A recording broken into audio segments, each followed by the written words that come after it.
Well, good evening, everyone, and welcome to Wannsee in the American Academy. It's a great pleasure to have all of you here, especially for this very special evening with Professor Tricia Rose and the Markus Bierich Lecture in the Humanities for a lecture entitled The Hidden Perils of Resurgent White Supremacy in the Trump Era.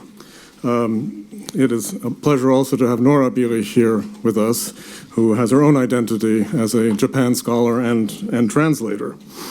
The Markus Bierich Distinguished Visitorship was established in 2012-13 to honor a distinguished German entrepreneur and his accomplishments in German industry. Markus Bierich was an industrialist as comfortable at a philosopher's round table as he was in the corporate boardroom.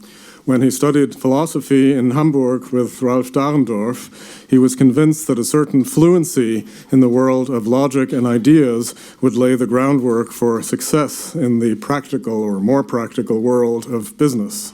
His considerable accomplishments, most notably the stewardship of Bosch AG, one of Germany's most admired corporations globally, confirm the correctness of his chosen course. Every person who had the privilege of his acquaintance will testify to his attachment to the world of ideas, whether philosophy or religion, and belles lettres.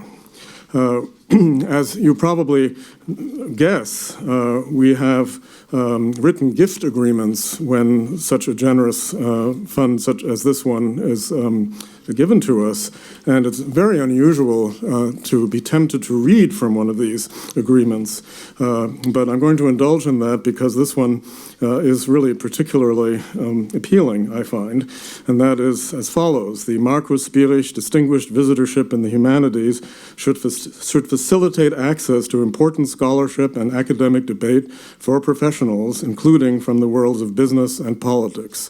It should bring scholars to Germany who excel at communicating difficult ideas with clarity and vividness and enjoy the exchange of ideas with peers from other walks of life. It is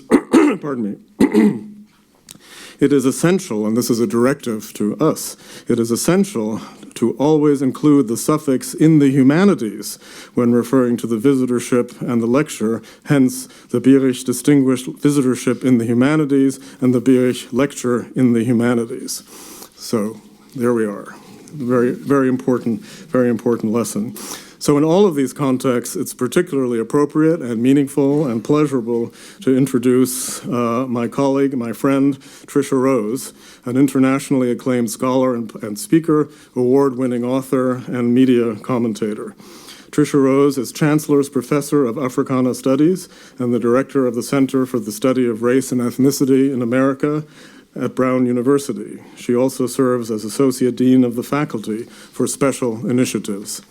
Rose's research focuses on African American culture and cultural politics, drawing on urban, cultural, and economic history, ethnography, oral history, cultural and musical criticism, theories of commodification, and aesthetics.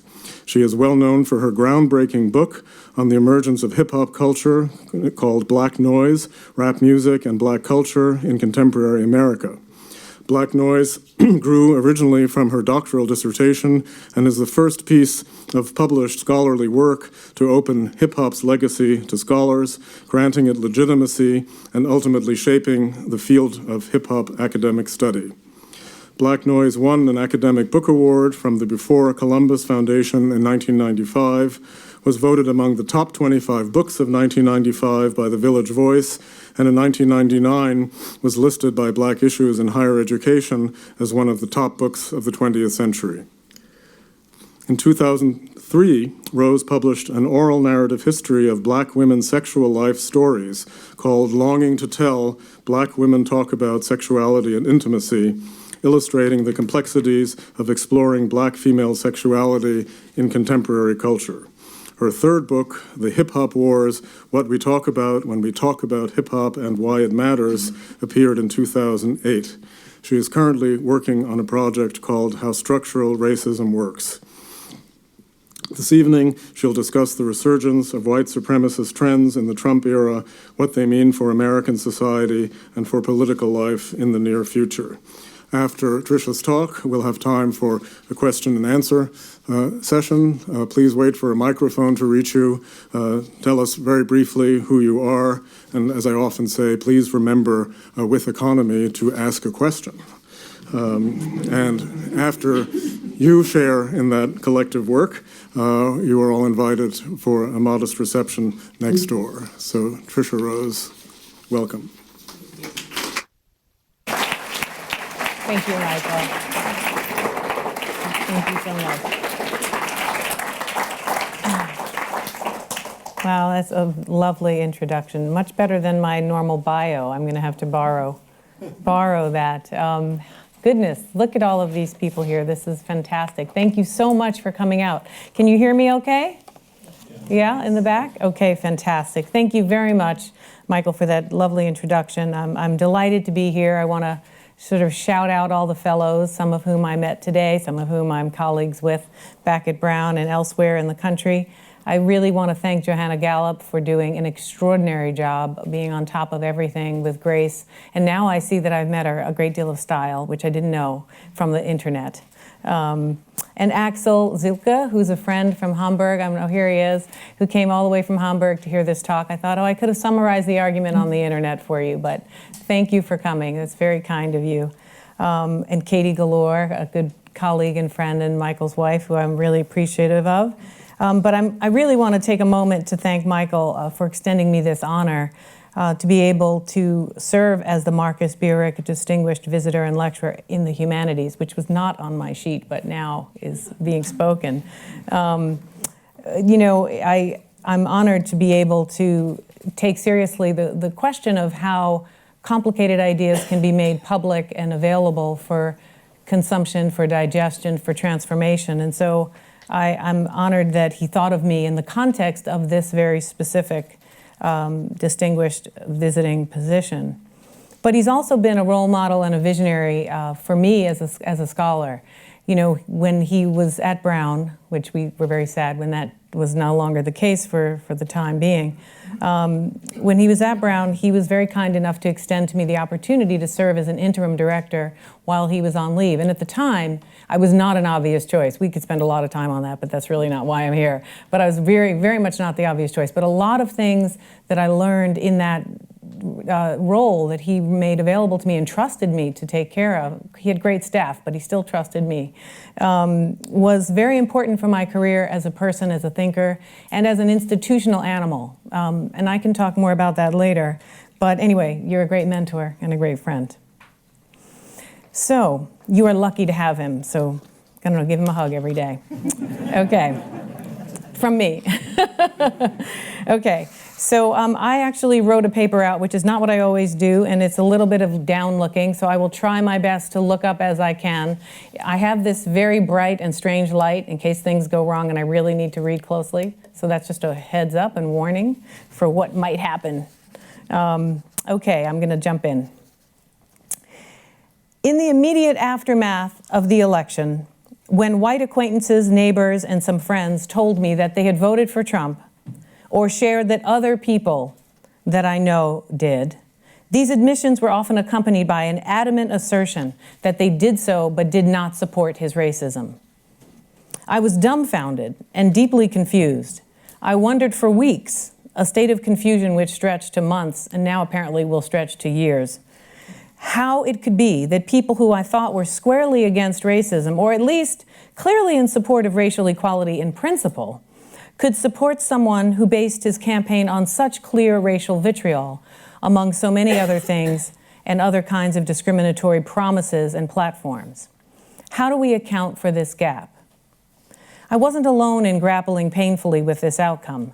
Many in the United States were shocked. Trump supporters were thrilled, vindicated, but themselves surprised. I think Donald Trump was the most surprised of all. And the rest of the country paralyzed or frustrated by the outcome. What did this election mean about the state of race in America? Did we really have so many racists left? I can't tell you how many times I heard that question. How important was racial ideology and perception to the voting decisions and this outcome? In many ways, the election has become a national racial Rorschach test. People tried to read the motives to make sense of the outcome on a daily basis. Fairly quickly, though, two main positions emerged, and I want to tonight explore the gaps that are generated by these two primary positions and argue for an alternative emphasis. But warning, before I jump into it, I want to offer what we in the United States have recently begun calling a trigger warning, which has its own humor attached to it, but we'll leave that alone for now.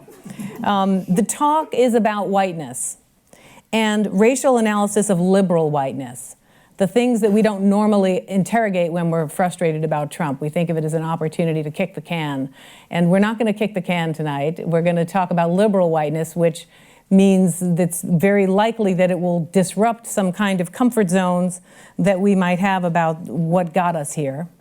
And it also challenges some narrative safe spaces about race. But it's in the interest of moving us all much closer together, so bear with me and extend a bit of trust, I promise. But the argument is also based on the notion of race as a powerful construct, not a reality, not a biological truth. I have to remind myself and everyone else about this. But its social power is immense. And figuring out how to measure and identify the depths of that power without reifying it, without extending more power to it, is exceptionally important.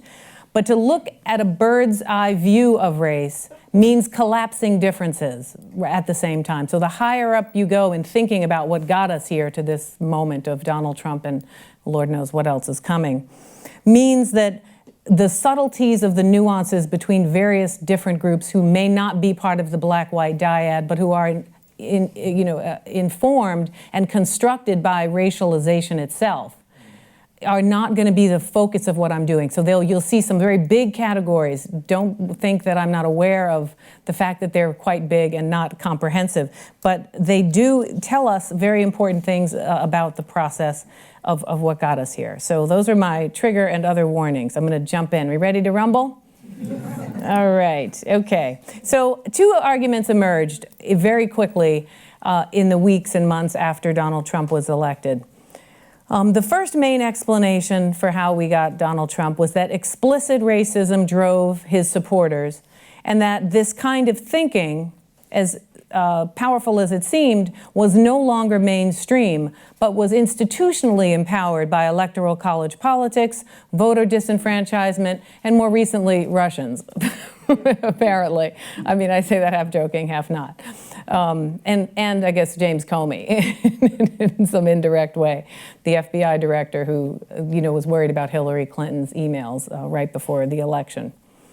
Now, many claim that this kind of retrograde explicit racism was the province of a small segment of white America and a presumably rural Southern and sometimes Midwestern segment that was supposedly backward, openly racist, basically the people that Hillary Clinton called the deplorables. Did that make it here to Germany, the deplorables? Yeah, okay.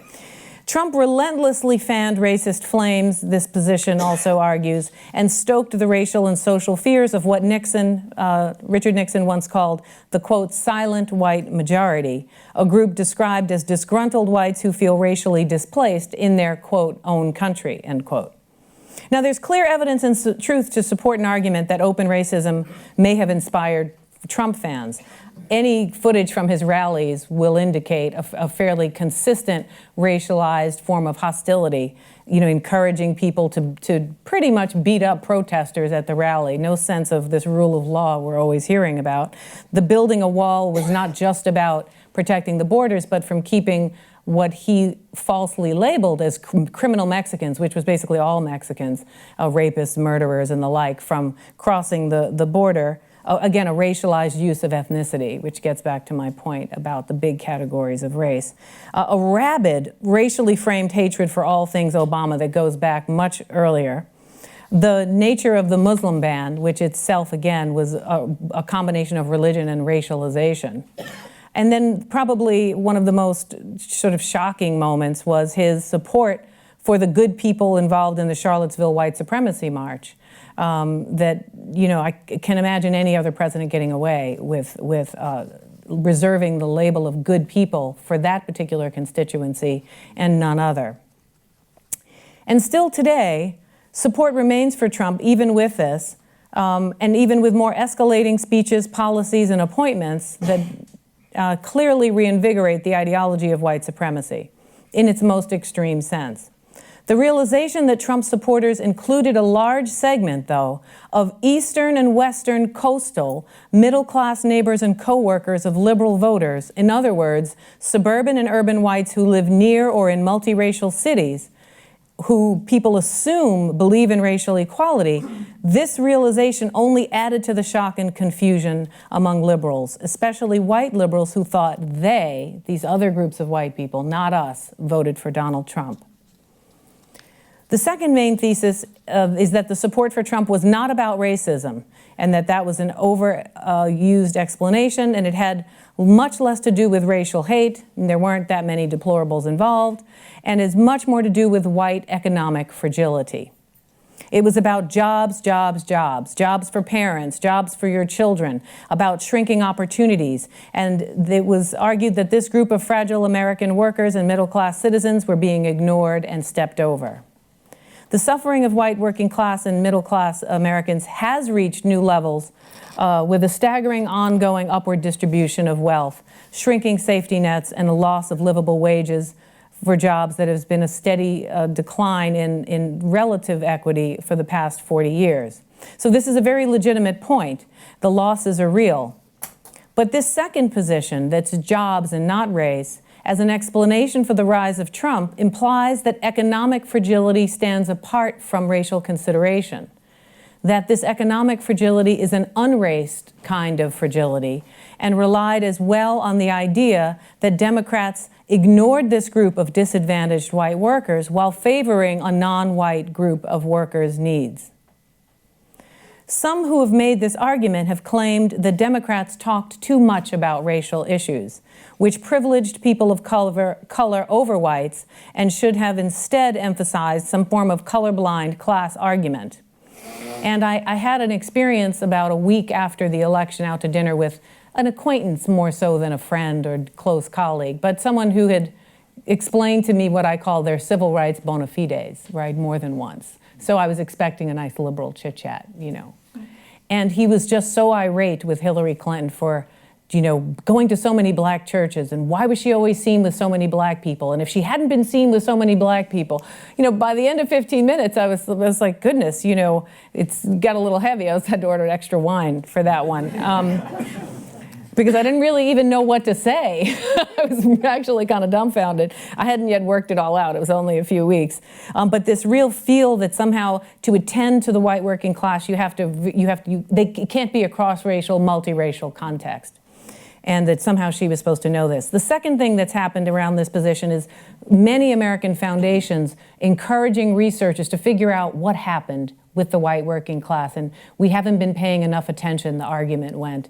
And so do some research and figure it out. So everyone's being funded immediately. If you're talking to working class white people, you get all kinds of money. It doesn't matter what you say, what they say.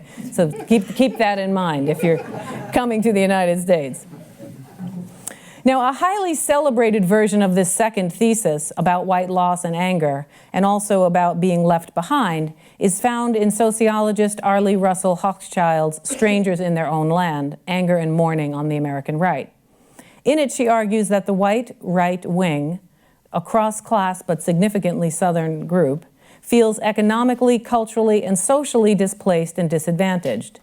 An important piece of this sense of disadvantage stems from the perception that other non-white groups have, quote, cut ahead in line, which she quotes them saying repeatedly, and are being given privileges ahead of whites. And that liberals who neglected to pay adequate attention to this group of whites and who mock them as stupid, writes them off as racist and backward rather than hurting, fueled their ire at the Democratic Party and its multiracial liberal base. But have they been ignored more than other working class people? Or is something else at work here? And my argument is that the race and racism versus jobs and class explanation for the rise of Trump that's reflected in both of the arguments I've summarized here reveal an impoverished racial analysis on both sides of the debate. And the inability to offer a more nuanced racial frame will limit our ability to get out of this mess. So I'm not just interested in a better argument, I'm actually looking for an exit strategy. And I don't mean Brexit, I mean like an exit strategy from Trump.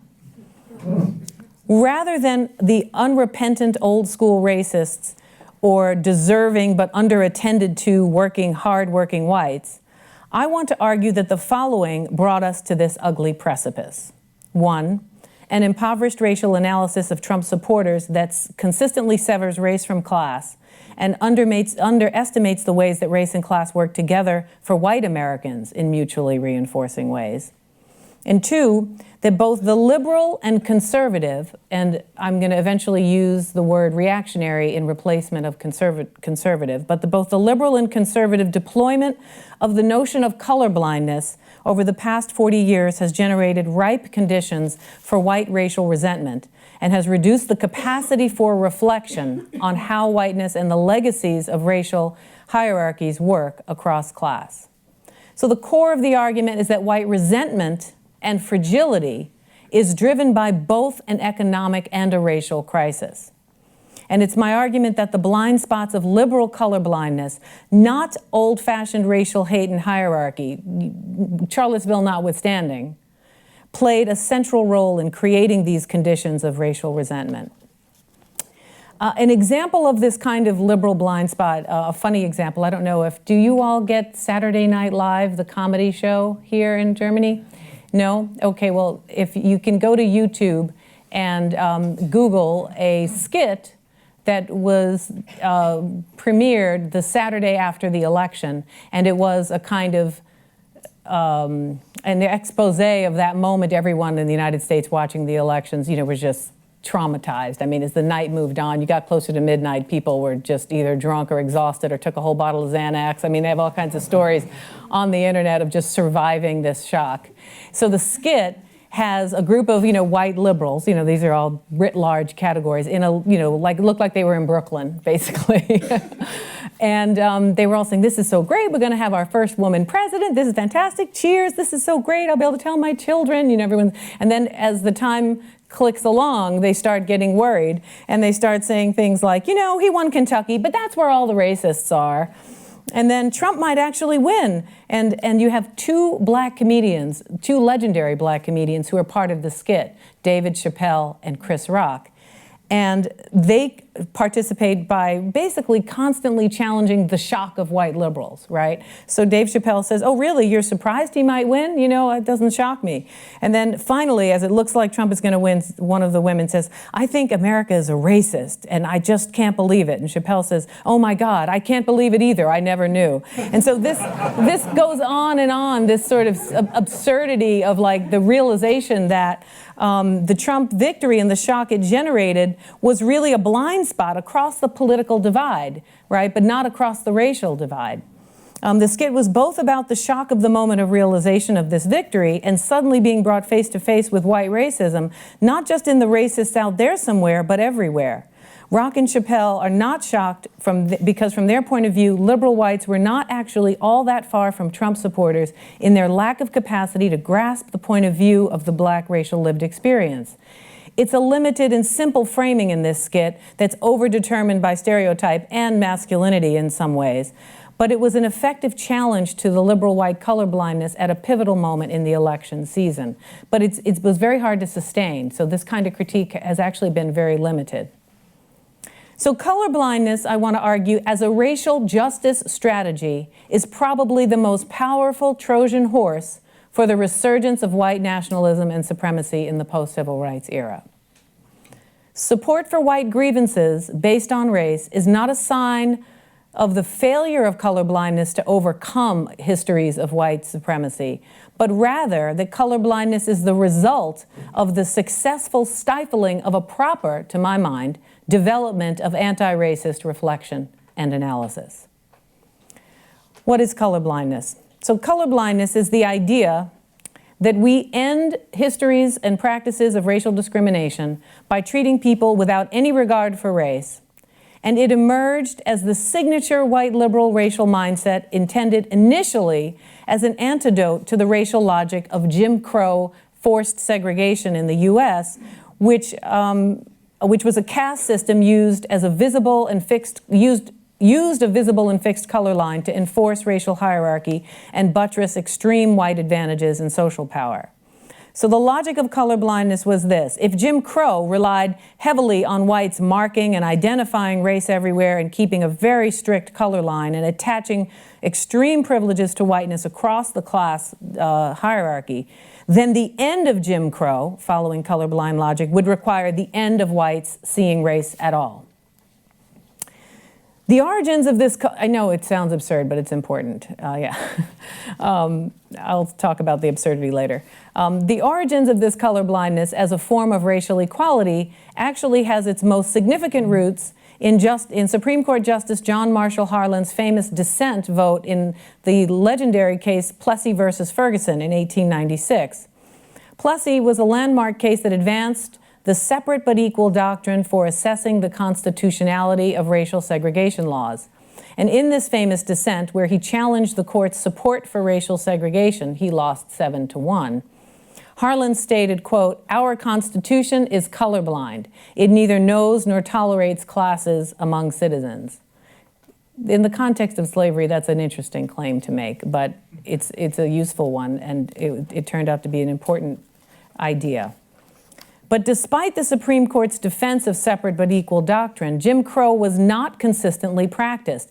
So across and throughout the 20th century, the U.S. government, state, and various municipalities and industries, educational institutions, institutionalized and promoted both colorblind and Jim Crow forms of laws and practices simultaneously. It's not that, that the civil rights era creates a colorblind ideology. It's really throughout the entire 20th century, less so in the 19th, but in the 20th century you see laws like the GI Bill and much of the New Deal, including Social Security, which excluded domestic workers, intentionally to exclude black women from it, but it was not legally explicit. It would say, we're just not going to allow domestic workers to secure Social Security benefits for their retirement. 80% or 85% of black women in the period of the New Deal were domestic workers when that was passed. And it was very clear to keep benefits like Social Security out of the hands of African Americans. But it did it effectively without saying anything about race. You see this in many laws. So you see it in redlining practices and other forms of life. So it's important to note that both approaches, both Jim Crow and forced legal segregation and colorblind laws, even in the context of Harlan's Great Dissent, can produce significant forms of discrimination and segregation. But Harlan's argument that the Constitution was colorblind was most effective against Jim Crow racism. This strategy became a pillar of the legal attacks against Jim Crow segregation 50 years later. It was taken up by civil rights attorneys in Brown versus Board of Education in 1955, for example, and successfully ended legally mandated segregated schools, which was an extraordinary feat. And it was ineffective as a response to forced legal segregation and hierarchy based on race. So at first glance, it seems very difficult to argue against the insistence that the state, especially a state formed in the context of racialized slavery, should finally eschew all racial distinctions. But as it stands now, this appeal depends almost entirely on the conflation of colorblindness as an ideal vision of a future society and as a means to achieve this end. Collapsing these two, colorblindness as an ideal vision and a means to an end, remains a major point of conflict today. How do we achieve a colorblind society without accounting for race when the current and historical practices are so profoundly racially discriminatory and produce such disparate racial outcomes? What do we do now with the reality of contemporary deeply segregated schools, for example, when we have no such legal mandate? Colorblind thinking has not been accompanied by a serious dismantling of the ongoing practices of racism across society. Instead, colorblind values and colorblind ideological regimes obscured in the past and continue to obscure in the present significant racial discrimination. It doesn't only obscure it, it also complexifies how people see it and how they account for it. But for conservatives, colorblindness as the law of the land created equality and simultaneously enabled the devaluing and dismantling of race-based remedies on the basis that using race to help redress racism was itself discrimination against whites, rather than a means by which to end white advantages. Ian Haney Lopez, legal scholar at Berkeley, calls this deployment of colorblindness reactionary colorblindness. And it's well stated by the only African-American Supreme Court Justice, Clarence Thomas, who sums up this approach very well when he insists upon, quote, a moral and constitutional equivalence between laws designed to subjugate a race and those that distribute benefits on the basis of race in order to foster some current notion of equality. This approach has been an effective challenge to nearly all efforts to engineer racial inclusion and opportunity in the face of substantial discrimination and disadvantage. Affirmative action, which had a very lived shelf life, diversity inclusion efforts in hiring and higher education were all dramatically curtailed and in some cases outlawed using this logic of colorblindness. It was also an effective incubator for white resentment for any such efforts, a resentment that reframed historical and social white advantages as white disadvantage. Liberals who practiced colorblindness did it in the name of fostering racial equality. The liberal refusal to see race served as evidence that they were not racist, that race could not be playing a role in their treatment of people, nor systematically influence job interviews, police treatment, lending practices, apartment rentals, educational opportunity, and so on. This form of colorblindness relies on the idea that one's personal values of racial equality and their own lack of capacity to even see race means that racism in any systemic way and in their own community is impossible. And I can tell you from personal experience and from reading widely in this field that it happens at every level, from elementary school battles where kids get involved in some kind of racial epithet-based scuffle, and teachers just say, we don't do that here, we don't see race. I mean, obviously the kids already seem to be seeing race, but instead of finding a way to manage that and talk about it, it just becomes squelched. If I could tell you how many times people would say, I just didn't notice that you were, black or brown or whatever they decided I was in the moment. And I think to myself, I mean, how depressing is that? Like, how did you not notice that? I don't know what you should conclude about it. That's a different issue. But, from the vantage point of not seeing it, it strikes me as a little bit odd. In any event, it's in every aspect of society, all the way up and down. But despite these vastly different intentions, liberal and reactionary colorblindness share some very important features. They both produce support for the notion that we live in a racial meritocracy now, and that systemic practices that secure rather stark racial discrimination basically are not being practiced, and that personal behavior and investment in hard work account for the disparities we find. For liberals, this argument is made in sympathetic ways. For conservatives, it is often delivered in angry blame speech about black behavior and black dysfunctional culture and single female-headed households, and these being the primary, if not sole, explanations for what disparities we find. Nonetheless, both reactionary and liberal colorblindness work in tandem to maintain the status quo and to imagine that status quo to be fair. So about 5 years ago, a major study was done at Harvard where whites and blacks and other groups were asked whether or not they felt that America was a racially equal society. And have we reached that point? 60% of whites said we were already an equal society, and another 20% said we're almost there, just around the corner. That's 80%. The numbers are completely reversed. 16% of African Americans said, I don't know where they're living, but they said it was a racially equal society. I want to move to that state. And pretty much the rest said it's not anywhere near that. And, some said it might eventually. They remain hopeful. But this is a massive divide about what's actually going on. And colorblindness was a significant role player in this context. But let me spend a couple of minutes, for those of you who don't really do much reading in systemic racism, to give you some examples of what I mean by significant disparities, because I don't want to assume that you're familiar with this. So I'll give you a few examples, and I'm happy to give you millions more later on. I mean, not happy to give you, but I will willfully share. Numerous studies show that racial disparities and discrimination continue in significant form today in housing, wealth, income, education, incarceration, health, mortality, and in the context of the impact of racial implicit bias. One study reveals that striking racial disparate outcomes among entry-level job seekers takes place fairly consistently. It's a terrific study done at Princeton called the Race at Work study. And it showed that when equally qualified black and white applicants apply for entry-level jobs, the black candidate has only a tad bit more of a 50% chance compared of success for a callback to their equally qualified white applicants. White applicants, by contrast, with a felony conviction, if the applicant's resume has a felony conviction on it, they do just as well, if not better, than their black counterpart with no criminal record.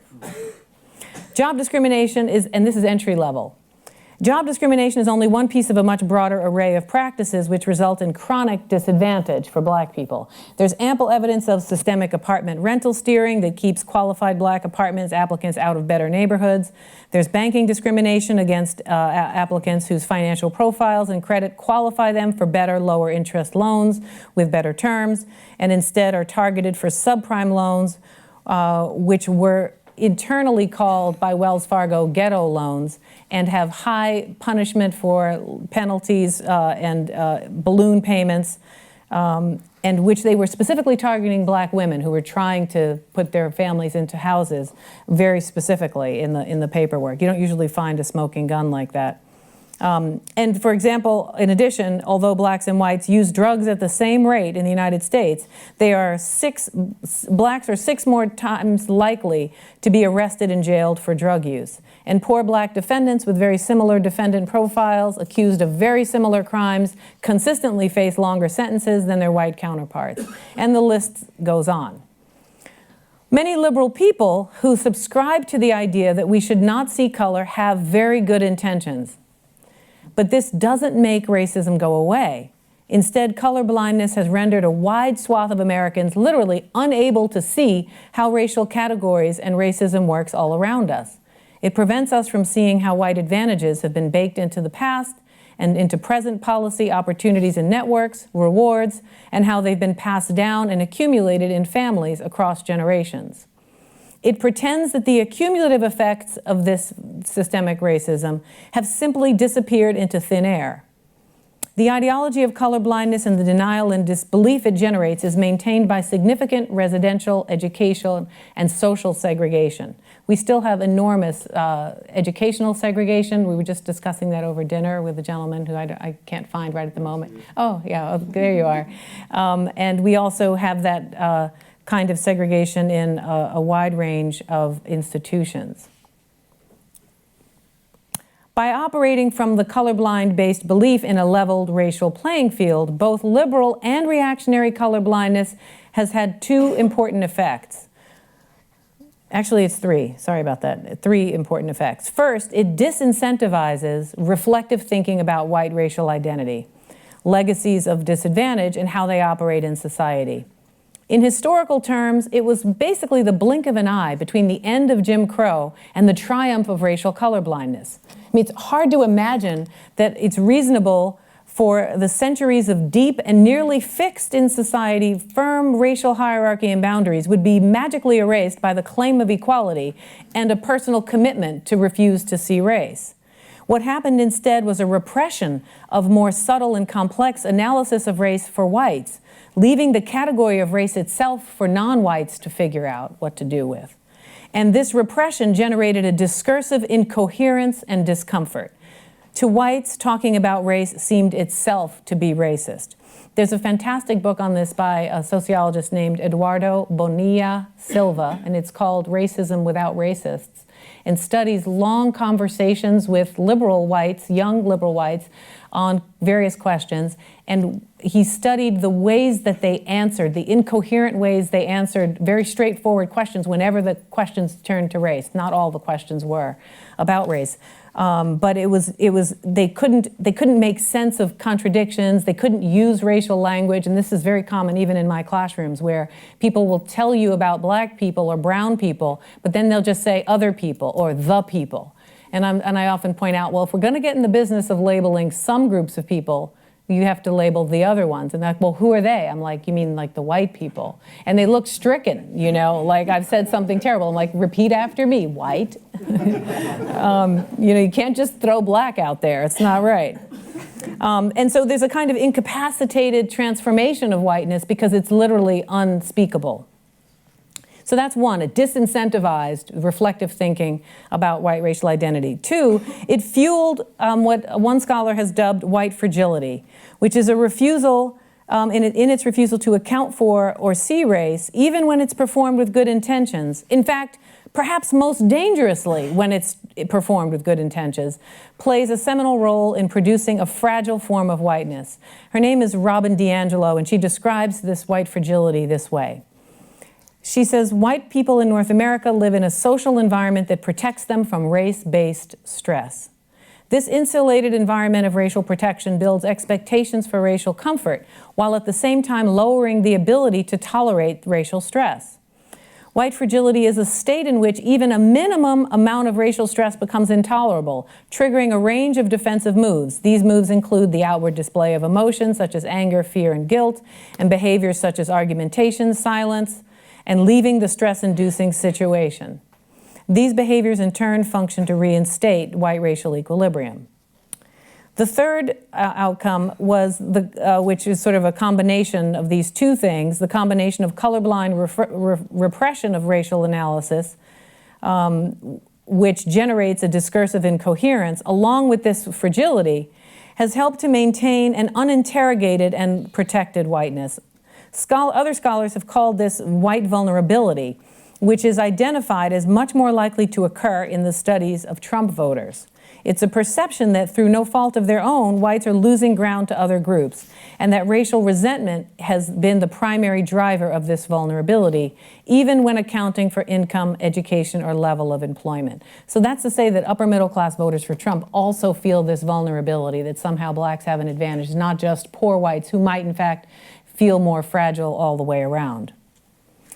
By thinking carefully about the impact of liberal colorblindness, we can better see how it helped open the door to the resurgence of significant white racial resentment.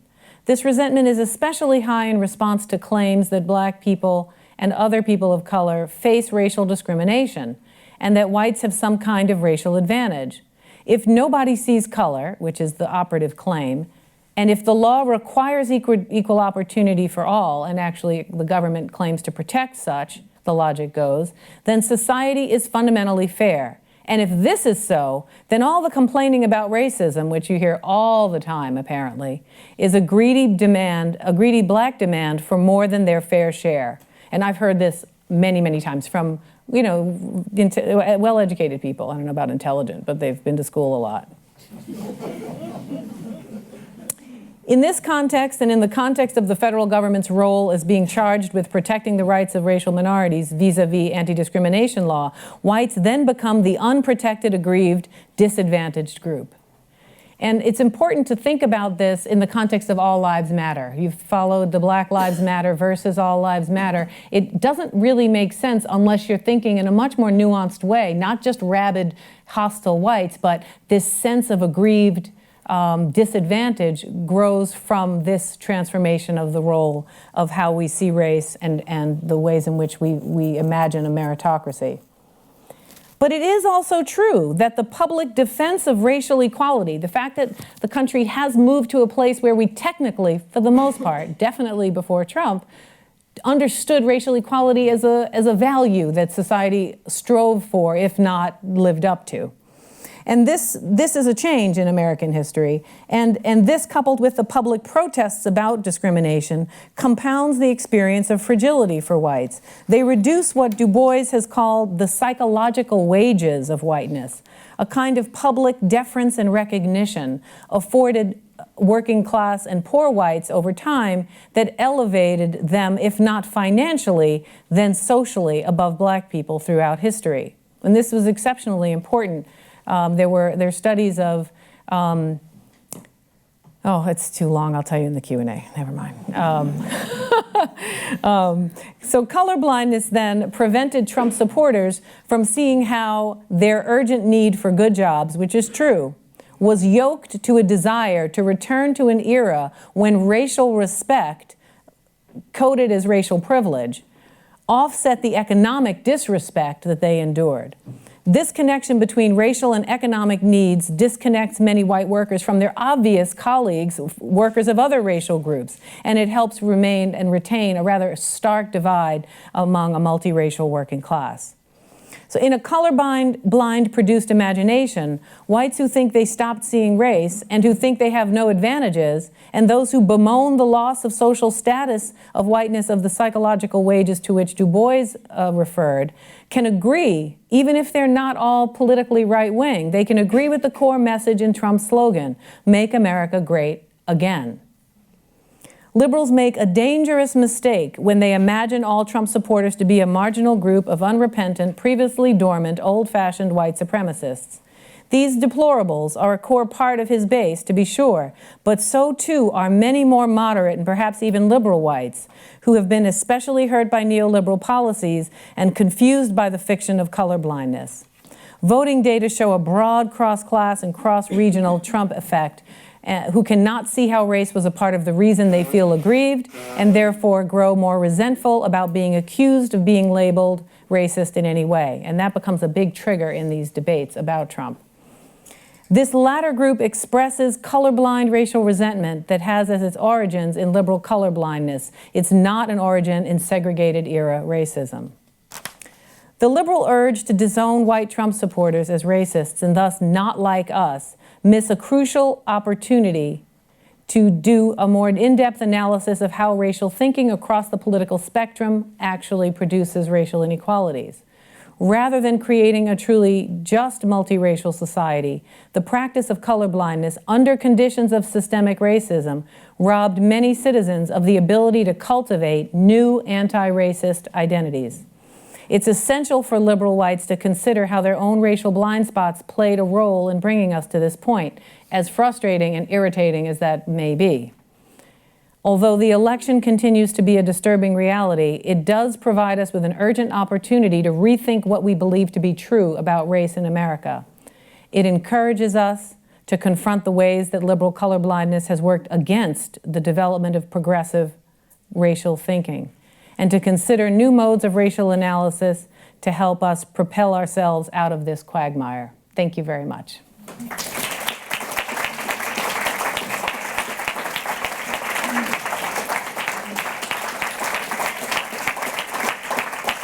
Thank you. Thank you very much. I appreciate that. That's very kind. I think we have plenty of time, or I don't know what time it is, actually, in my own world. Great. I'd love to take questions or comments There'll be a of all microphone types. coming to you.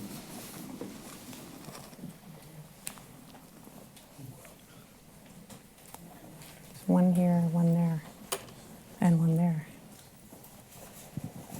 Thank you. My name is Cengiz Barskamaz from Max Planck Institute for Law and Anthropology in Halle. I've been working with some critical race scholars from the States, and we organized a critical race theory symposium in Europe. Yeah. What I know from the academic or the race discourse in the States is that there are also other big concepts to explain what's going on in the States. Yeah. I was a little bit struck by the fact that in your narration you didn't refer to intersectionality. Mm-hmm. And the other concept I would refer to was post-racialism. Mm-hmm. I also missed that in the analysis. Mm-hmm. I would love you to not retell the story from that perspective, but maybe to complicate also what you have been telling us from a post-racial perspective as well. But I totally agree with your analysis that that's why I want to ask it. Like, what did actually the Obama era did actually before Trump came? Right. Well, and thank you. One more perspective I would like you to take into account is that before in the States, before Trump was there, we had also right-wing populism in Europe. So I would love you also to have a transnational perspective in the narration you. And were you wanting to sit here for 3 hours or while I lectured? Because I mean, if I were to have included all of that, I don't know how I would have ever gotten done. Yeah. But let me see what I can do. Okay, so post-race, transnational, intersectionality, Obama. It's a little magical, you know. Okay, so let me just do a couple of things quickly. I don't think the argument I'm making requires an intersectional framework to make it make sense. It enhances certain additional details, like the particular role of heterosexual masculinity in the imagined white working class. But the women's teachers across red states like Oklahoma and Arizona are making that, a fiction, the fiction that it's young men, although there's been a lot of attention on lost young white men. So that plays a role for sure, but it doesn't entirely change what I'm arguing. So in that sense, it just would have made things more complicated because what I'm really getting at is the role of colorblindness among liberals. That's really my agenda. And I don't think that is enhanced particularly by intersectionality, that particular question. So it's not there. But Kim Crenshaw and any number of people who are doing various kinds of competing kinds of intersectional analysis, it's fine with me. And I usually include that depending on what I'm talking about. And I extend it to ways of thinking about systemic racism intersectionally, but again, not in this context. Post-race to me is basically the first cousin of colorblindness. It's just a new way of saying the same thing. I mean, I'll never forget as long as I live the night Obama was elected. I was very nervous about it, and I turned out to be very right, by the way. I said, white people don't know what they just did. Why they're not ready they think this means racism is over. We're never going to convince them about what's going on. They thought, well, black president solved the whole thing. I was like, give me a white left president any day, given what I know about racial thinking, right? So when Wolf Blitzer got all excited, if you need YouTube for this, it's there. I mean, he was irrepressible. We're post-race today. We woke up, race is over. I thought, oh my gosh, who could say this? What respectable journalist could think? Like, you mean really all that we know, right? I mean, it's funny when you think about it. But so post-race is not a category to me that is relevant and significant beyond colorblindness. It only works in the context of colorblindness. So by unpacking colorblindness, I feel fairly confident that I've unpacked the meaning of post-race. But if you disagree, I'm really happy to hear. So intersectionality, transnational. I don't have a transnational analysis of Trump, and that's what I'm looking at here is how we got here with Trump, because that's the trauma of the U.S. Territory. But there is a global populist, white nationalist development that is global, and so my hope is that by thinking about what might be European modes of refusal to address the category of race, you might treat this as a cautionary tale about what it means to transform whiteness, not simply pretend it doesn't exist, or to transform gender binaries and oppositions and hierarchies rather than pretend that we don't notice what they are and what they mean. So my hope is that, it's an example, but if I do a transnational analysis, I can't tell you what I told you tonight, particularly. But I do think it's relevant for many other places around the world. So I think I covered everything in your list as quickly as possible. Thank you for that.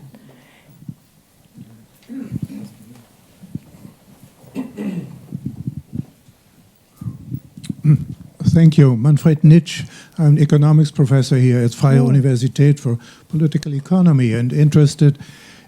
Your answer with regard to Obama leaves a little bit what happened during his reign as a president. Yeah. With regard to your topic, you didn't even mention I didn't even talk about at all. You didn't even mention it at all. And when I met white Americans who were rather so furious to say, whenever I meet Obama, I'm going to shoot him, and things like that, So it was this hatred, or what kind of frustration and what kind of mindset was arose during the Obama years in the States. That was a little bit more than blindness, color blindness, but quite obvious color race was and color was being looked at. Well, you remember there's reactionary colorblindness and liberal colorblindness. The liberals loved Obama of all racial backgrounds pretty much consistently and gave him a pass for much greater detentions and deportations than we've seen today, for extraordinary military activity that was enormously violent. He got a lot of passes, and he did very little that was going to redress systemic racism. In fact, he occasionally showed lots of sympathy for emotional connection and cultural connection to black people, but he could never really address, the racial divide because he had to manage what was bubbling, which is what we're now seeing, this pretty dramatic distinction. So that group that you're describing, the ones who want to shoot Obama, that send around monkey clips and that say that's the deplorables.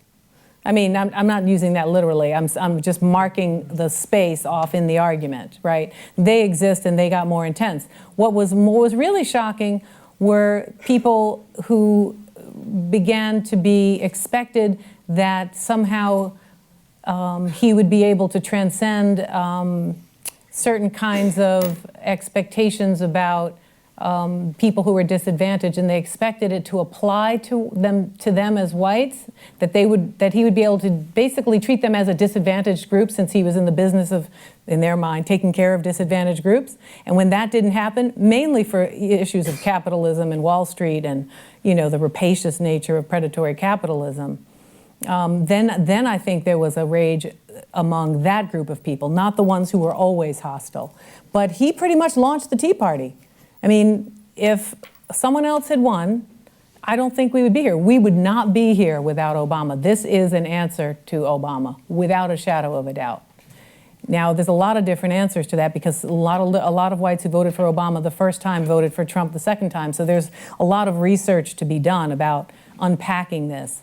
But an inability to examine what one's own rage is about, not just among the most, say, right wing, but among others who were just so angry at Obama, irrationally angry, in a way they weren't mad even at Clinton, although many were really, really pissed off at Clinton, right, speaks to a certain kind of racial lack of understanding. And so I'm trying to really connect a whole process of inability and incoherence about racial analysis that really begins with the post-civil rights era.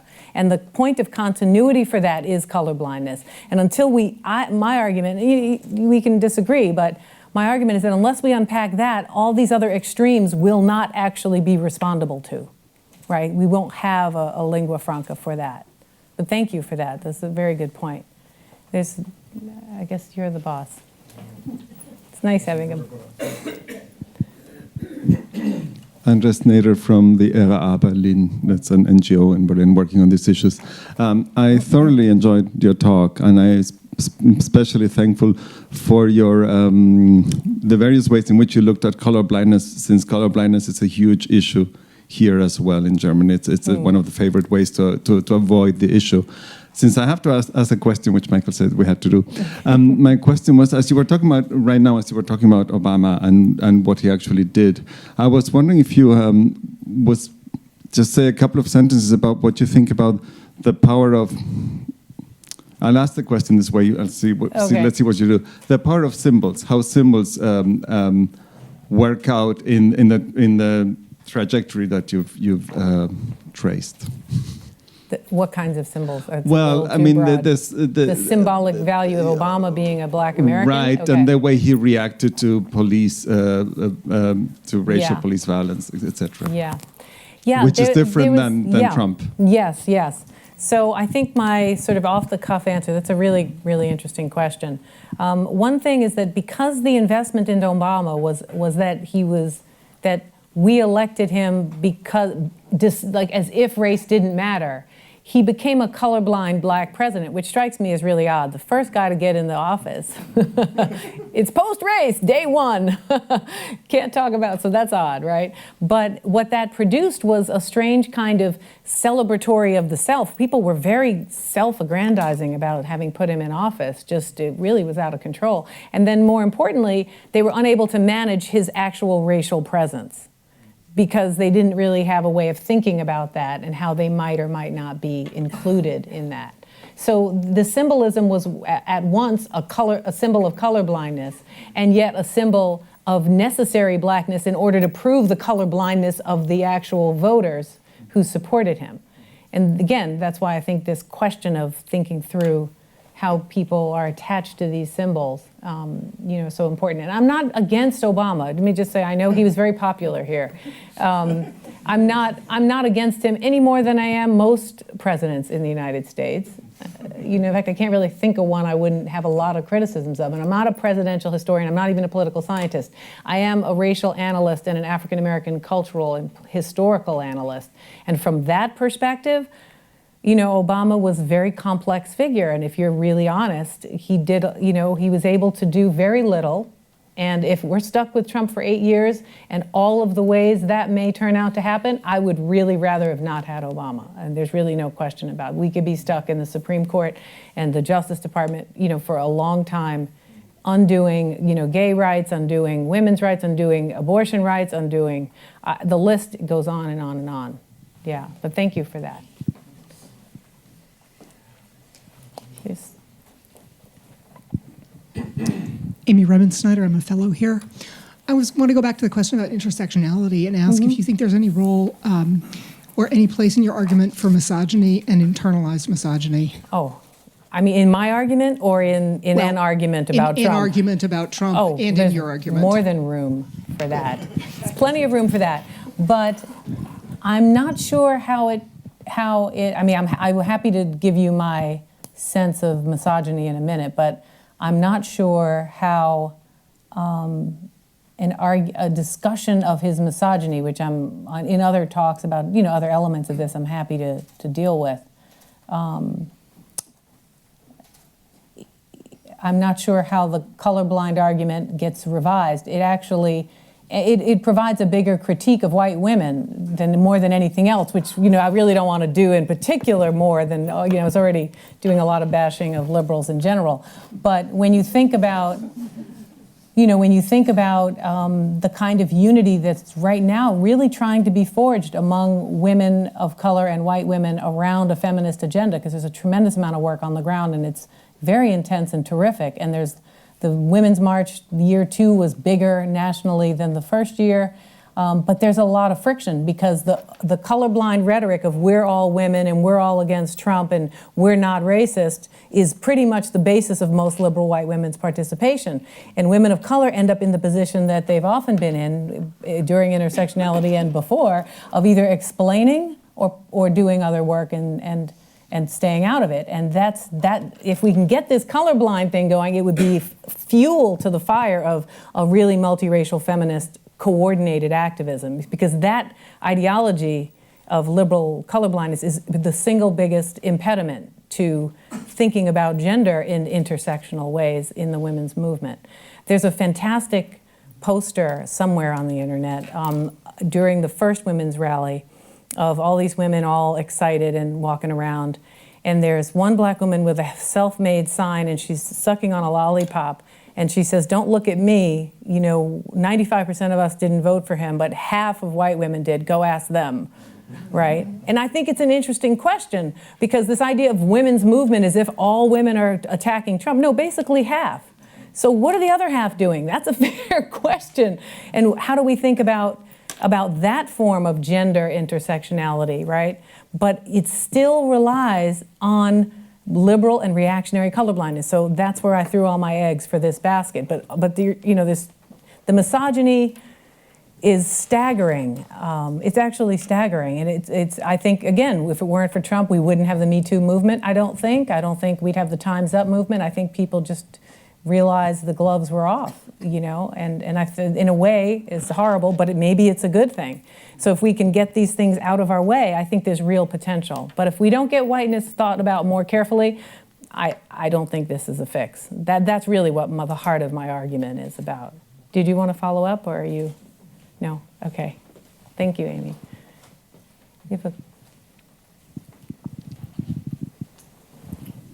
I'm wondering if you see this kind of dialogue or more nuanced analysis of colorblindness going on in the U.S. right now and in different pockets. I'm thinking of the Parkland students who met with students from Chicago and had a real awakening about the level of violence that they have faced for a long time. To me, that would be one example. Do you see that going on in some other places, and if so, where? So that's a great question. There is, it sort of extends from my answer to Amy's question, there's an amazing amount of activism right now going on. And so that gives me a great deal of hope about the democratic project. People are up in arms. Women elections for all kinds of municipal and local offices are up multiple hundreds of %. Women of color, immigrant women, transgender people. I mean, there's just a tremendous outpouring of people getting involved at a level you wouldn't normally see. You had the No DAPL movement for native sovereignty rights and water rights. You have, the DACA movement among students. You have the Dreamers. I could be here with a long list. There's something that happens that I think is important mentioning about the Parkland situation vis-a-vis all of the gun violence that Black people are facing all the time, which because of the discourse of colorblindness and the behavioralism that obscures structural racism, looks like Black people shooting themselves. When white people shoot themselves, we don't have an argument about race. And what that does is produce a level of empathy for predominantly white students getting killed that really doesn't happen the other way around. So for example, when Oprah decides she's going to give $500,000 to support the Parkland students, I was thrilled, except, well, where was that for Black Lives Matter? Where was that against police brutality? Where was that to get guns off the street of all these major cities? The inability to see that connection is partly because colorblindness obscures how whiteness is working as well as the racial formations of other groups of people. Only in a colorblind context could you see yourself supporting Parkland as a universal racial practice and ignoring Black Lives Matter as a non-racial ignorance. That's what I'm trying to, because you can't sort of fight it one thing at a time. I could give, you see what, please follow up. Just that the Parkland students really overcame that in some way by going there and by they are amazing. meeting with these Black students who opened their eyes, and this group of suburban, mostly, I think. It's not only, no, actually the Parkland students are pretty diverse on a lot of levels, but they're getting publicly constructed as white. But they are diverse, and they did want to meet with Black students, and that's great. But the fact that we're talking about Black students like they're in some other part of the universe in the country, we're going to go send out a flare to go talk to them. We just go right back to my argument, right? Which is, well, why aren't we already in that? But they're fantastic. That's why I said I think the activism is amazing. But right now, the narrative that's shaping this is happening at a very profound ideological level that would be very difficult to unseat just from activism. It has to partly be about us reconceptualizing these categories beyond waiting for youth and teenage activists. It's a little embarrassing. We should wish we could do a little bit better. Yeah, but thank you. There's a gentleman in the back who I think has had his hand up a few times. Hey, thanks. Dean Moyer, a former fellow here. And usually I live in Philadelphia, and I saw all the signs going up, and I couldn't believe it. And as soon as the election happened, they disappeared overnight because everybody was like, oh my God, I don't want to be blamed for being stuck with this guy who actually made it to office. So thank you for helping me a little bit overcome my own trauma from that event. So 2 questions. One, could you say something about how you understand or see the racial dynamics in this Harvard lawsuit that Trump is now championing that has to do with Asian Americans?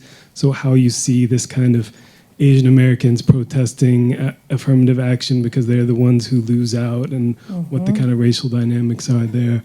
And then second is a kind of bigger, I guess, philosophical question is, do you think there's something kind of wrong with the way we understand rights or the law that has to change in order to change the way this whole colorblindness thing can work? Yeah. The second question's a really big one. And, you know, my main foray into legal theory for this talk had to do with thinking about the origins of colorblindness and thinking about the political formations that made it productive and not productive. So that's not my primary area of research, but I'll give you my 25 cents or whatever it is, somewhere between 10 and 25 cents.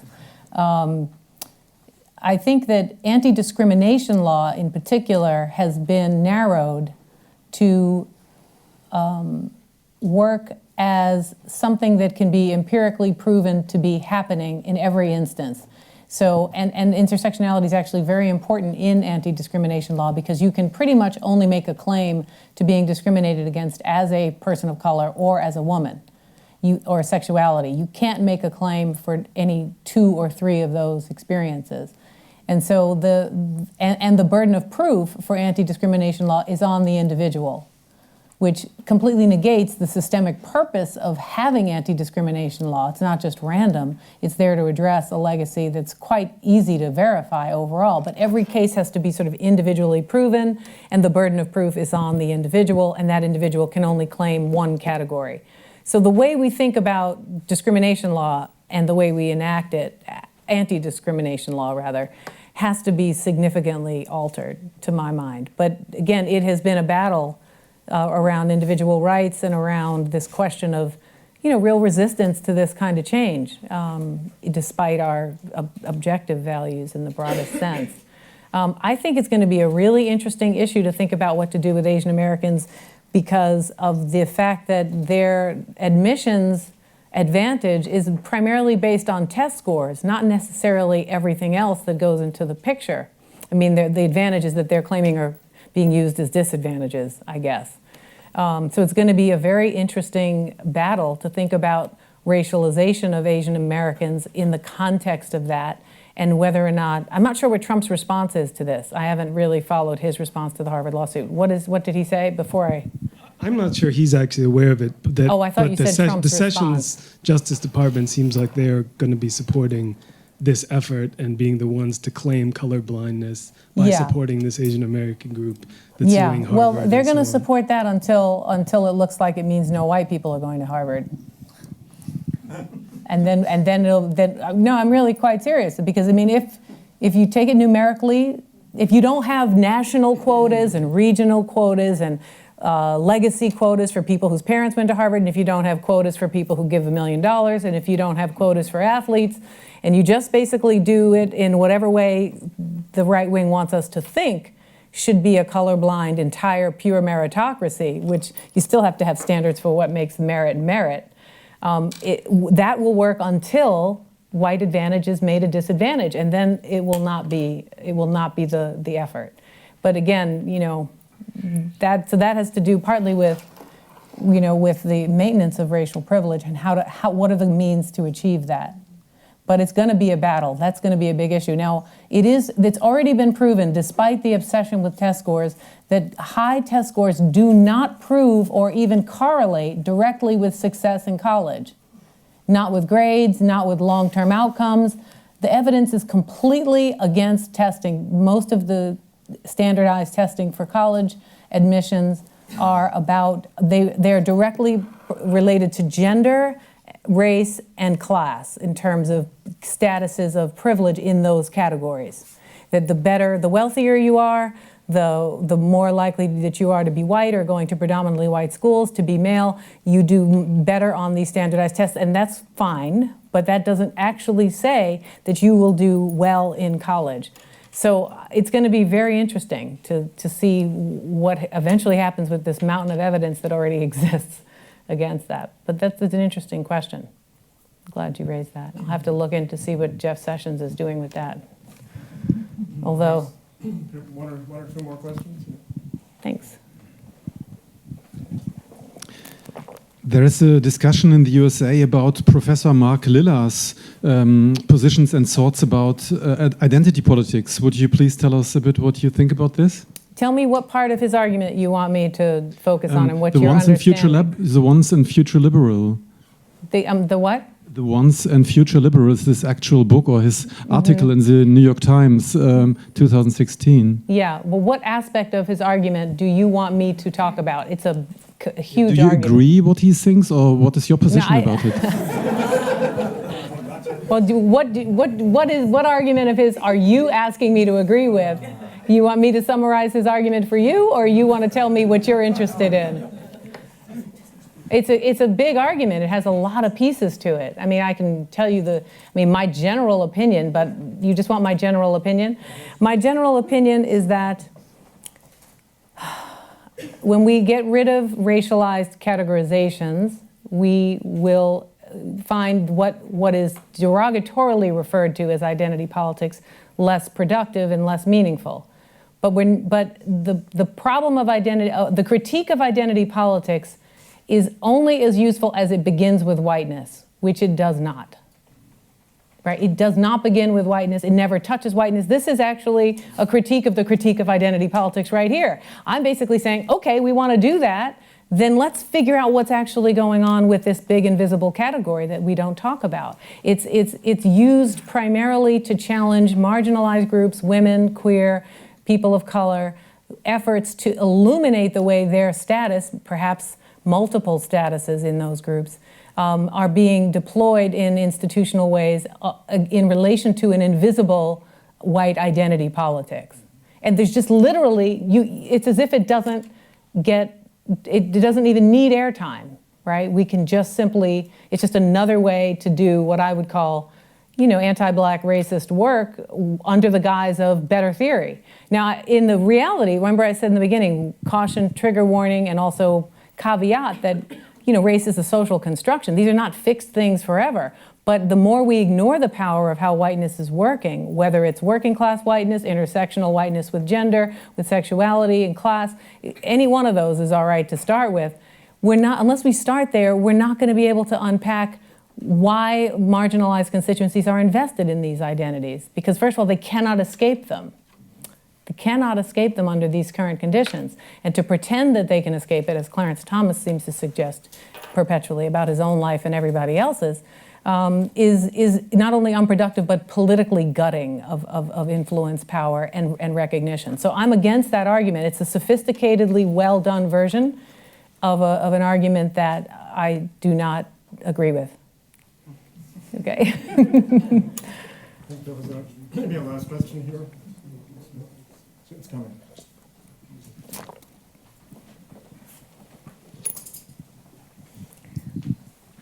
Thank you. Christine Windbichler, Humboldt University Law School. And in terms of disclosure, I have a black stepdaughter and grandson, and they live in Oakland, California. Well, thank you very much for your talk. I can relate to what you were talking about very much. My question, I read the book Hillbilly Elegy. Yeah. And I like the description of the deplorables and these people.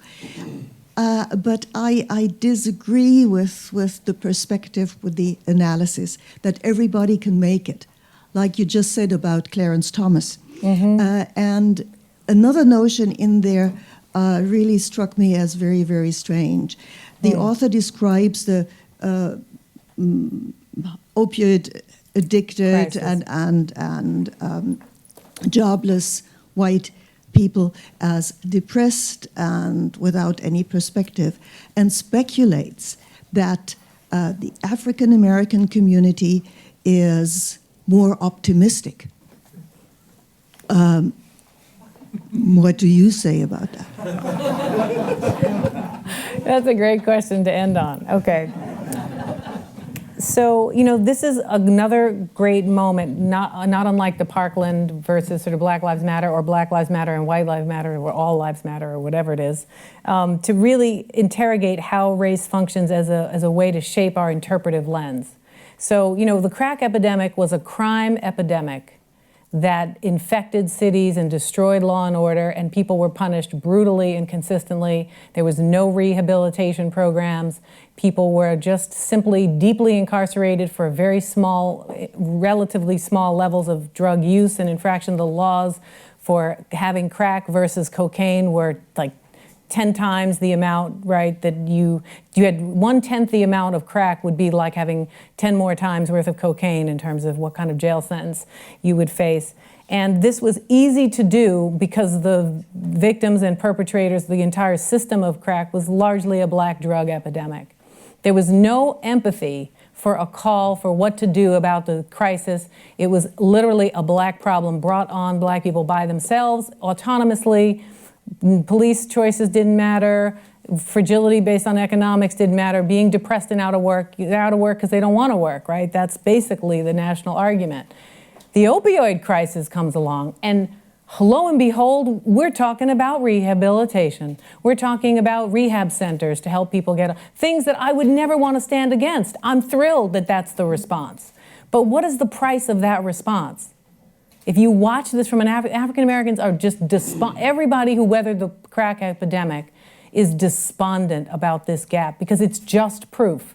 There's no more money in the economy right now, right? And so the first thing is to really, again, a colorblind analysis makes that much more invisible than it actually is. If you're thinking racially and paying attention, you'll say, oh my gosh, what accounts for this difference?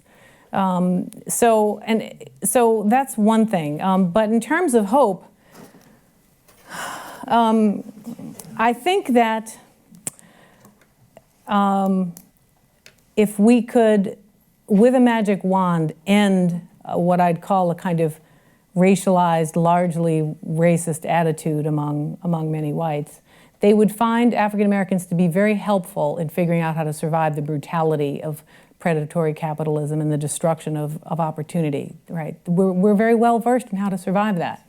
We spent a lot of time sorting out culturally, religiously, politically, what to do. It's why I mentioned that SNL skit, because it was sort of like, all of a sudden you're noticing there's racism in America. We've been like, get a drink and we'll discuss with you what to do and what not to do, how to manage it. So in a funny way, I wouldn't call it hopefulness. I'd call it, just more experienced.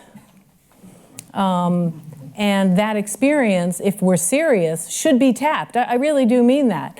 But there is also a profound level of fragility, black fragility, that is not addressed because the performance of a lack of fragility is critical to surviving white supremacy. You cannot perform your vulnerability because you're already a target. So there has to be a trust and environment to produce that kind of sharing, but I guarantee you there's resources that really would help us all. Cornel West talks about this in a slightly different way, but this process by which the fundamental disrespect of working and poor people of all groups is just a normalized practice in the U.S. The Native Americans, African Americans, other long-term aggrieved populations have a lot to teach us. So we should have conversations the best we can about that. Thank you. That's a great question. I really appreciate this dialogue. Thank you very, very much.